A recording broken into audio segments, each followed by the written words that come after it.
अब हम लोग समझेंगे एक्शनेबल क्लेम क्या होता है। देखो भाई, ये एक्शनेबल क्लेम की कहानी कहाँ से आ रही है। मैं आपके साथ डिस्कस कर रहा था गुड्स की डेफिनेशन, और गुड्स की डेफिनेशन आपको सेक्शन 2 क्लॉज नंबर 52 में गिवन है। कहता है goods means every kind of movable property other than money and securities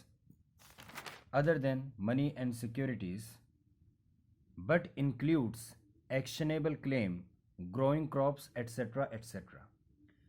तो मैं पूरी डेफिनेशन आपको समझा चुका था गुड्स की। मेरा एक पॉइंट बचता था एक्शनेबल क्लेम। क्या गुड्स में एक्शनेबल क्लेम शामिल होंगे? यस, डेफिनेशन तो यही कहती है कि goods means every kind of movable property other than money and securities but includes ये वाला पॉइंट और ये वाला पॉइंट कि एक्शनेबल क्लेम भी गुड्स की डेफिनेशन में फॉल करेगा। अब एक्शनेबल क्लेम क्या होता है इसको थोड़ा समझ लेते हैं।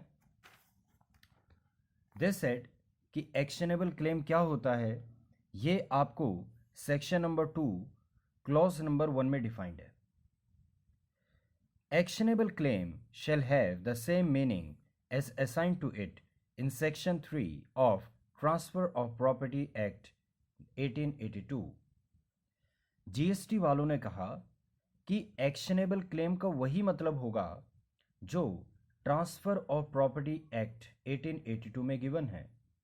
ओके, अब उससे पहले मैं थोड़ा एक डिस्कशन करना चाहता हूं कि प्रॉपर्टी दो तरह से होती हैं।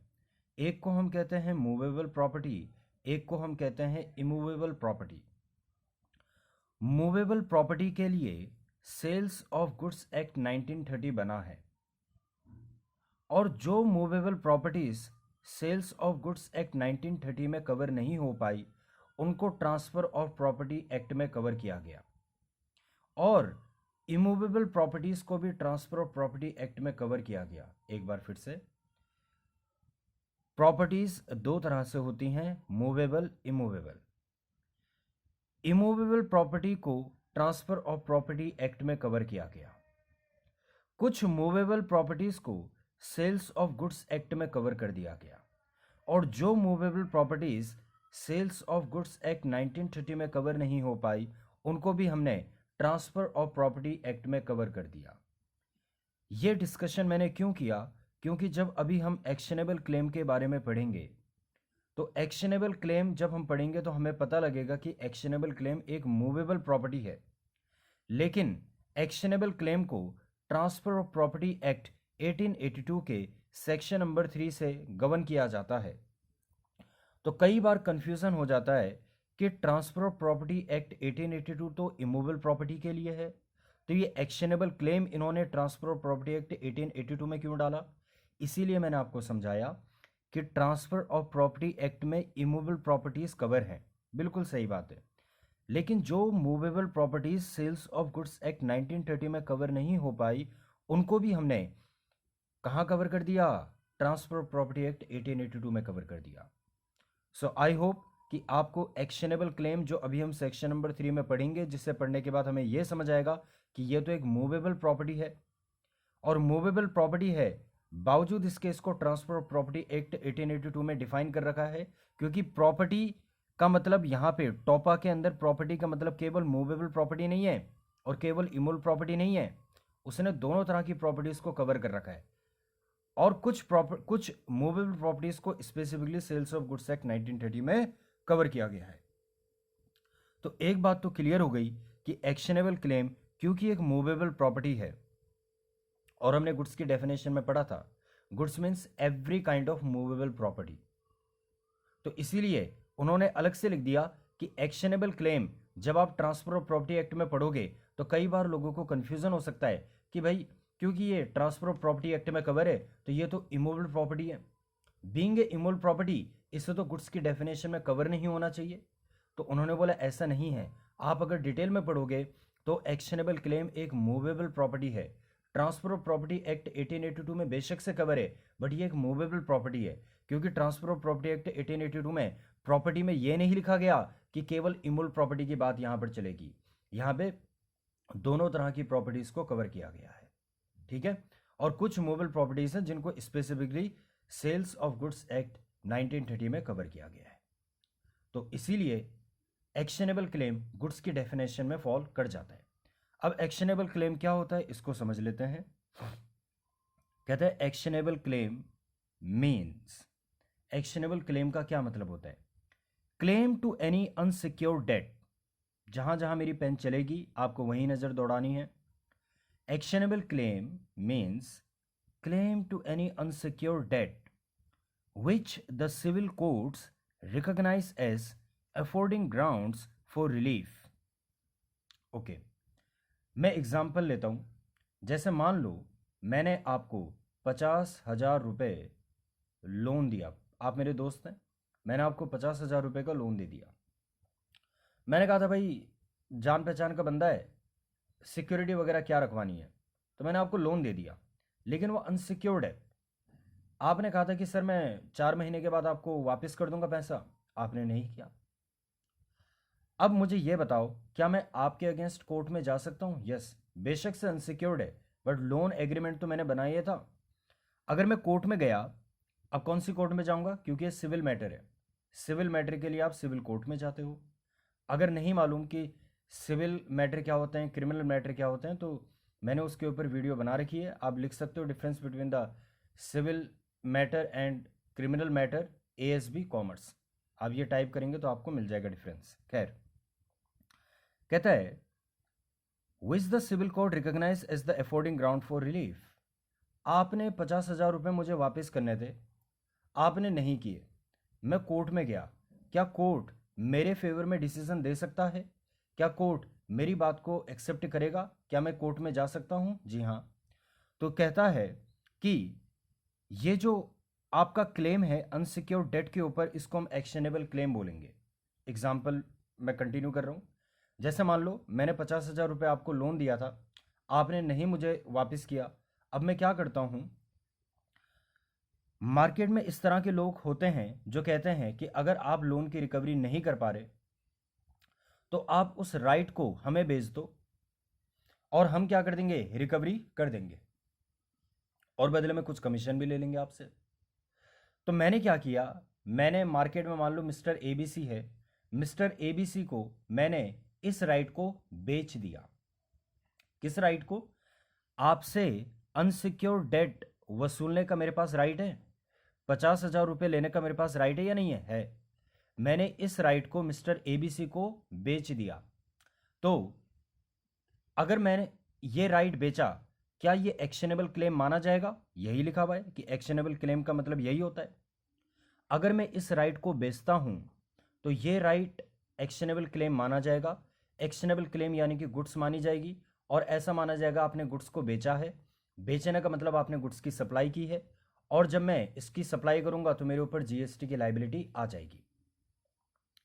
लेकिन लेकिन लेकिन अभी तक मैंने क्या समझाया कि right to claim unsecured debt, ये आपका राइट है, आपने इसको बेचा, ये एक्शनेबल क्लेम है। एक्शनेबल क्लेम गुड्स की डेफिनेशन में फॉल करता है, यानी कि इसके ऊपर GST की लाइबिलिटी आनी चाहिए अगर आप इस राइट को सप्लाई करते हैं। लेकिन अगर आपको याद हो, सेक्शन नंबर 7 सबसेक्शन नंबर 1 में हमने सप्लाई की डेफिनेशन को पढ़ना है। सेक्शन नंबर 7 सबसेक्शन नंबर 2 में कुछ ऐसी ट्रांजैक्शंस हैं जिनको सप्लाई की डेफिनेशन से एक्सक्लूड किया गया है, जिसको हम कहते हैं outside the scope of supply.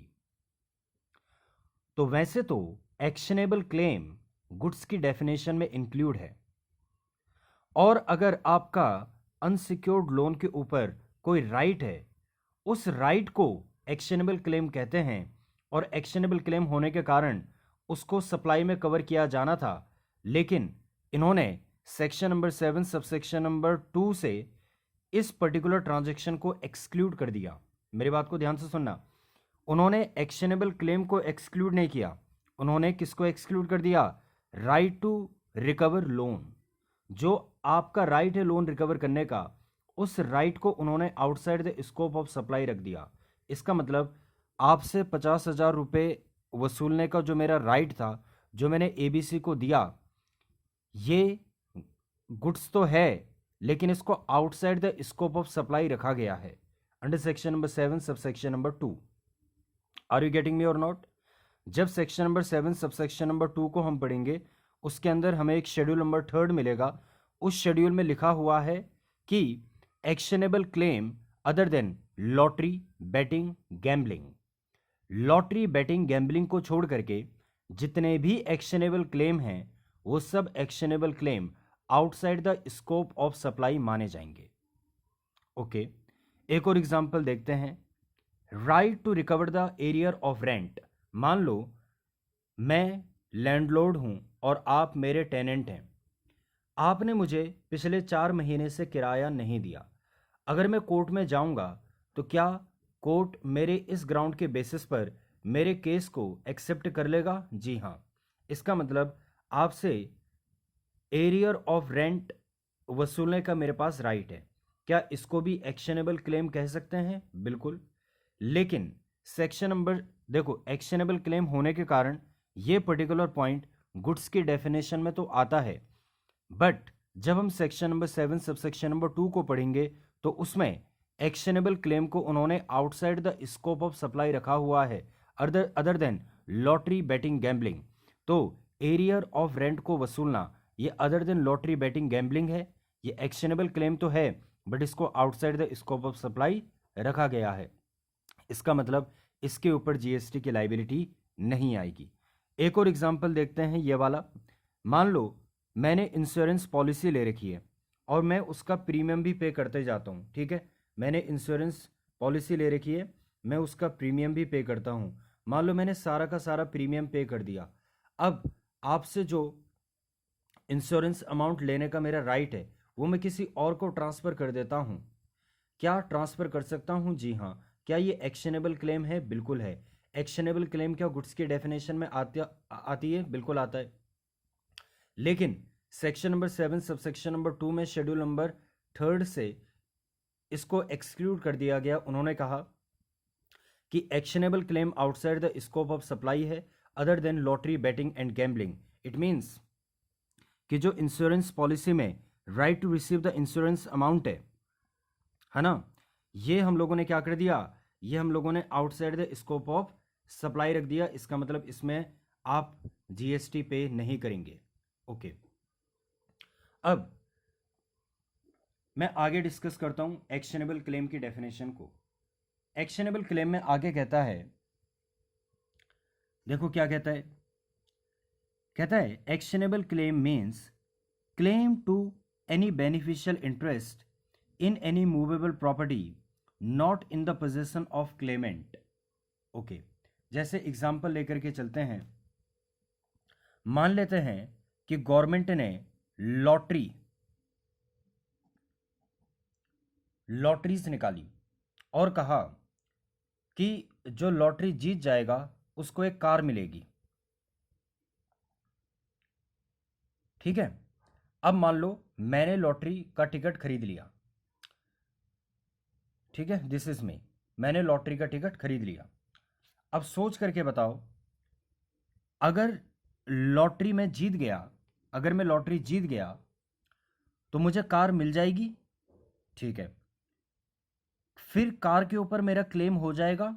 जी हाँ, तो यही बात तो लिखी है, claim to any beneficial interest. ये जो कार है ये बेनिफिशियल इंटरेस्ट है। Claim to any beneficial interest in any movable property, और कार मूवेबल प्रॉपर्टी भी है।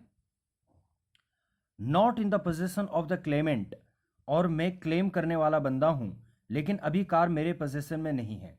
फिर से बढ़ते हैं। Actionable claim mean claim to any beneficial interest in any movable property. इस कार में मेरा बेनिफिशियल इंटरेस्ट है, क्योंकि अगर मैं लॉटरी टिकट जीत गया तो मुझे कार मिल जाएगी। Claim to any beneficial interest in any movable property not in the possession of claimant. क्या मेरे पोजेशन में अभी ये कार है? नहीं है। तो वो कहता है ये भी एक्शनेबल क्लेम है। अगर कल को मैं लॉटरी टिकट जीत गया तो गवर्नमेंट की जिम्मेदारी बनेगी कि मुझको वो कार दे। अगर नहीं देती कार तो मैं कोर्ट में चला जाऊंगा, और कोर्ट में अगर मैं चला गया तो कोर्ट मेरे इस ग्राउंड को एक्सेप्ट कर लेगा। ठीक है। अच्छा, अब आप बोलोगे कार आपको कैसे पता आप लॉटरी जीत ही जाओगे? देखो भाई, नहीं पता, हो सकता है कि जीत जाऊं और हो सकता है कि ना जीतूं। हो सकता है कि जीत जाऊं तो इन्होंने कंटिंजेंट वर्ड भी यहां पे यूज कर रखा है। कंटिंजेंट यानी कि फ्यूचर में जो हो भी सकता और नहीं भी हो सकता। तो बेशक से ये कंटिंजेंट ट्रांजैक्शन है, बावजूद इसके ये एक्शनेबल क्लेम माना जाएगा, क्योंकि उन्होंने लिखा है जो एग्जिस्टेंस में है वो तो ठीक है। जैसे आपका लोन वाली बात चल रही थी, वो एक्चुअल में डिफॉल्ट हो चुका है, तो उसके ऊपर आपका राइट आ चुका है। अगर ये कंटिंजेंट राइट है मेरा, ये वाला कंटिंजेंट राइट हो गया ना, फ्यूचर में आएगा, तो इसको भी एक्शनेबल क्लेम बोलूंगा। अब मान लो ये लॉटरी का टिकट मैं किसी और को दे देता हूं, मैं अपने भाई को दे देता हूं, तो वो टिकट नंबर मेरा भाई उसको बता देगा गवर्नमेंट को, फिर मेरे भाई को कार मिल जाएगी। इसका मतलब ये हुआ कि क्या मैं इस एक्शनेबल क्लेम, जो कि लॉटरी वाला एक्शनेबल क्लेम है, क्या इसको ट्रांसफर कर सकता हूं? बिल्कुल। तो फिर इसको एक्शनेबल क्लेम बोल सकता हूं, बिल्कुल।